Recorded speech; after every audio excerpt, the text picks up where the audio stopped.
이번 영상도 일제강점기 대표적인 두 분인데요. 도산 안창호, 어린이날 방정환입니다.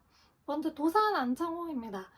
안창호 선생님은 구세학당이라는 학교에 들어가셔서 여기서 기독교도 접하고 서구 문물도 접하셨다고 해요. 그리고 독립협회에도 가입을 해서 활동을 하셨다고 합니다. 이후에 미국 샌프란시스코로 가셔서 여기서 이제 한인들의 친목 단체를 또 만드셨다고 해요. 그리고 이후에 1905년에 을사늑약이 맺어지자 다시 이제 고국으로 돌아오셨어요. 그래서 1907년에 신민회를 창설하는 데에 주 세력으로 계셨고, 이 신민회 활동을 하셨던 거예요. 신민회는 비밀결사 형태였는데, 이제 겉으로는 뭐 교육활동하고 회사도 만들고 이러한 단체인 것처럼 보이지만 실질적으로는 독립운동을 위해서 이제 독립군 양성소도 만들고 국민 계몽운동을 또 펼치고 했던 단체예요. 여기에 이제 참여를 하셨는데, 이제 안창호 선생님은 대성학교도 만드시고, 그리고 태극서관이라고 하는 출판 업체도 만드셨고, 또 도자기 회사도 만드셔서 우리 민족이 이제 외국의 자본에 의지하지 않고 스스로 일어날 수 있게끔 회사도 이렇게 만드셨습니다. 그리고 1909년에는 청년하부회라는 것을 만드셔가지고 국민 계몽운동도 실시를 하시고 지도자 양성도 하셨다고 합니다. 그런데 이 1911년에 안학사건이라는 게 일어나면서 신민회가 원래 비밀단체였는데 이게 이제 드러나게 되고 체포를 105인 사건이라고 거기 관련된 자들 105명이 체포가 돼요. 그러면서 이 안창호 선생님은 미국으로 망명을 가시고 흥사단이라고 하는 조직을 또 만드셨습니다. 그리고 이후에 만세운동, 3.1 만세운동이 일어나고 이후에 대한민국 임시정부가 만들어지면서 여기에 요인으로 또 참가를 하셨는데요. 1923년에 국민대표회의라는 게 열려요. 이 대한민국 임시정부의 앞으로의 방향을 놓고서 좀 의견 충돌이 있어서 이걸 좀 조절을 해보자 해서 그 국민대표회의가 열리는데, 이 회의를 열 것을 제안하셨던 분이 안창호 선생님이라고 합니다.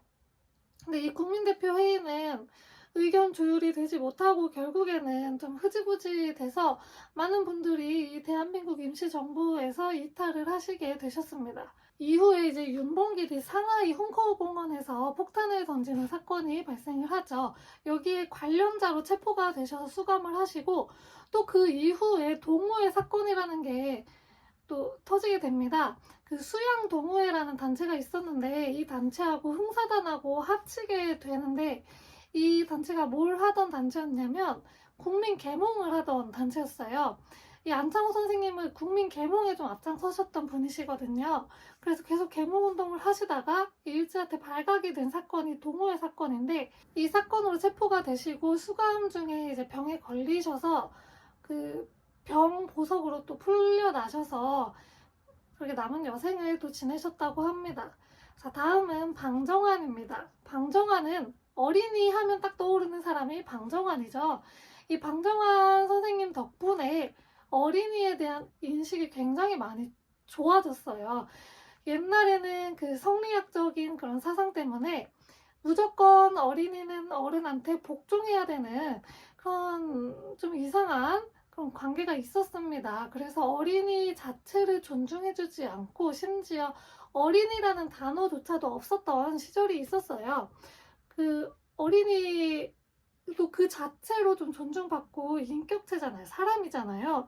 근데 그거를 인정을 안 해준 거예요. 어른만이 온전한 사람이고, 그렇기 때문에 이 어린이들은 어른을 위해서 약간 좀 복종하고 봉사해야 되는 그런 이제 인식이 있었던 시기가 있었던 거죠. 그런데 이러한 인식을 바꾼 게 바로 이 방정환 선생님이세요. 그래서 어린이라는 용어도 쓰시고 어린이날도 제정하셨습니다. 근데 이 방정환 선생님은 이 소년운동뿐만 아니라 다른 활동들도 하셨는데, 이 청년운동도 하셔서 구락부라는 것을 만드세요. 여기서 이제 계몽 활동을 하신 거죠. 이런 활동도 하시고, 그리고 신청년이라는 잡지도 발행을 하셨습니다. 그리고 전 영상에서 말씀드린 손병희 기억하시나요? 이 손병희 사위 분이세요. 그래서 천도교에서 활동을 또 하면서 있었는데 그 손병희가 33인에 참여를 해서 이제 3.1 만세운동을 계획을 하셨잖아요. 이거를 이제 사위잖아요. 그래서 어느 정도 알고 계셨다고 합니다. 이후에 이제 독립신문이라는 것을 발행을 하셔서 계속 간행을 하셨다고도 합니다. 여기까지 이번 영상은 안창호 선생님과 방정환 선생님이었습니다. 감사합니다.